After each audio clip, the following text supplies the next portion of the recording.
Assalamualaikum warahmatullahi wabarakatuh. Bertemu lagi dengan saya, Satrio Adiwijoyo, pada mata kuliah penambangan data. Materi berikut akan menjelaskan tentang algoritma a priori. Dua tahap pendekatan dalam proses mendapatkan aturan asosiasi yaitu frequent item set generation membentuk semua item set yang memiliki support lebih dari sama dengan minimum support.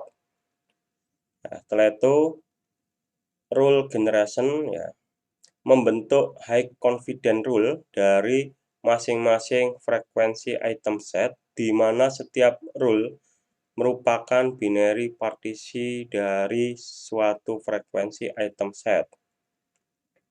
Pembentukan frekuensi item set masih merupakan proses komputasi yang mahal. Contohnya ini frekuensi item set generation jika diberikan di item maka akan terdapat dua pangkat di kemungkinan kandidat item set. Jadi kalau kita punya 5 item set A, B, C, D, E. Kalau kita hitung 2 item set, berarti kita memiliki 2 pasangan item set. AB punya pasangan item set AB, AC, AD, AE, BC, DC sampai DE. 2 item set. Setelah itu kalau kita ada 3 item set berarti A, B, C, A, D, B sampai C, D, E. Setelah itu 4 item set A, B, C, A, B, C, E sampai B, C, D, E. Setelah itu jika 5 item set berarti di sini hanya ada 1 A, B, C, D, E. Jadi ini yang dimaksud adalah melakukan generalisasi frekuensi item set dari satu item dari ada 5 item A, B, C, D, E sampai kita mengenerate untuk 5 item set dari 2 item, 3 item, 4 item sama 5 item set. Setelah itu ada beberapa pendekatan yang bisa kita gunakan Masing-masing item dalam kisi-kisi tersebut merupakan kandidat frekuensi item set. Setelah itu hitung support untuk masing-masing kandidat dengan mencarinya di dalam dataset. Kita punya dataset ini atau transaksi. Setelah itu kita list kandidatnya. Dari 2 item set, 3 item set, sampai 4 item set. Setelah itu cocokkan masing-masing transaksi setiap kandidat yang ada. Setelah itu kurangi jumlah kandidat M.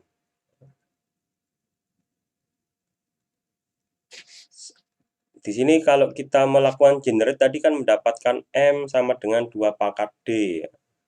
Berarti kalau D-nya adalah 5 ada 5 item set berarti 5 pangkat 2 pangkat 5. Setelah itu gunakan teknik pemangkasan atau pruning untuk mengurangi M-nya.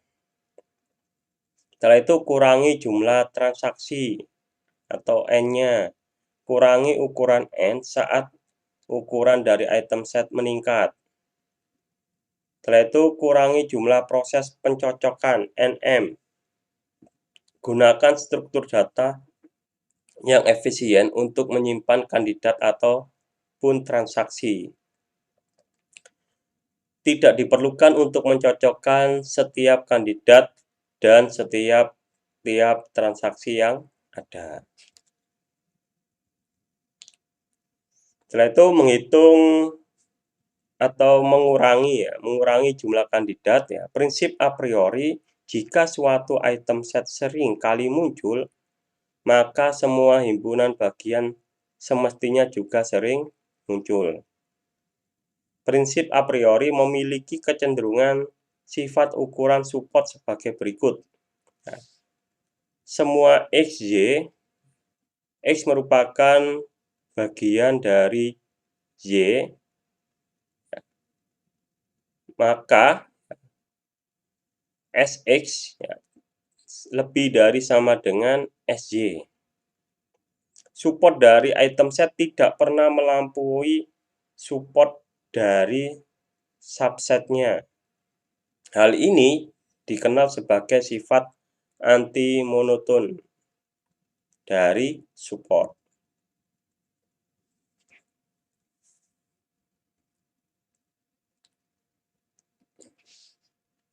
Jadi di sini ya kita hitung nilai frekuensinya ya.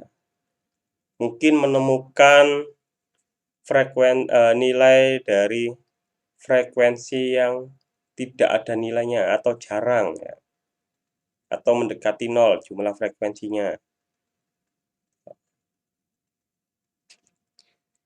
Di sini kita bisa melakukan pruning ya atau pemangkasan atau pemotongan.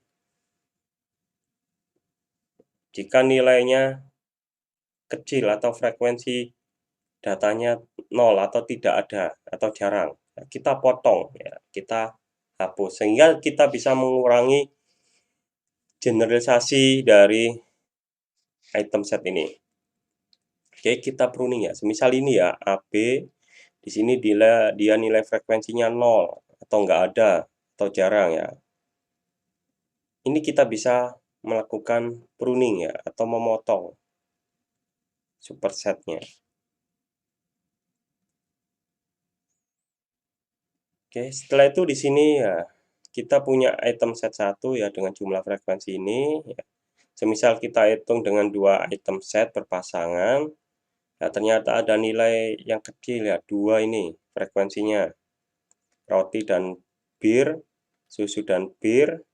Setelah itu ini ya tidak diperlukan untuk membentuk kandidat yang melibatkan cok atau telur ya. Setelah itu kita bentuk 3 item set ya, kita peroleh datanya ini ya, minimum supportnya kalau kita gunakan semisal sama dengan 3.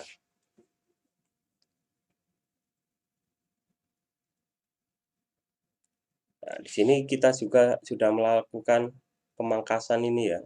Di item set yang pertama ini kita juga bisa mengurangi jumlah transaksinya dengan batasan ini. Minimum 3 transaksi yang terjadi.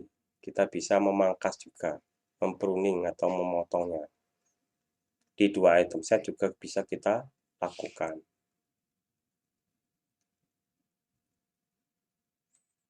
Oke, jadi contoh simulasinya seperti ini. Ya, database D ya. 134 sampai 245 ya, 4 transaksi. Setelah itu sekian D. Di sini kita hitung setiap satu item set ya. Setelah itu supportnya 23313. Setelah itu kita hapus ya, yang ini yang memiliki nilai supportnya terkecil atau kita punya ambang batasnya adalah minimum 2, kita hapus. Setelah itu kita hitung, kita tinggal ada 4 transaksi dari 5 data ya, 5 item. Setelah itu kita hitung di sini, kita lakukan 2 item set. Kita hitung frekuensinya, kita peroleh ini.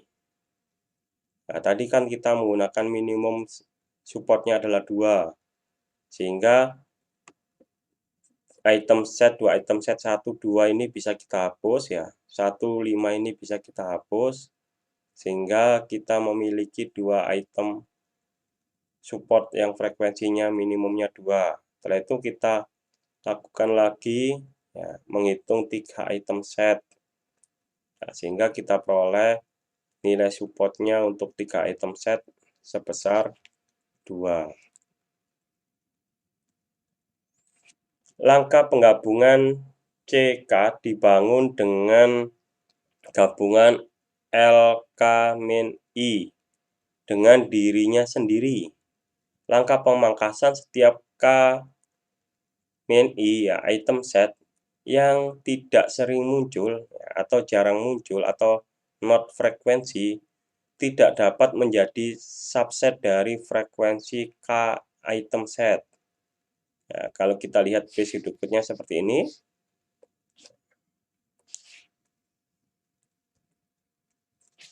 Setelah itu bagaimana membentuk kandidat? Ya.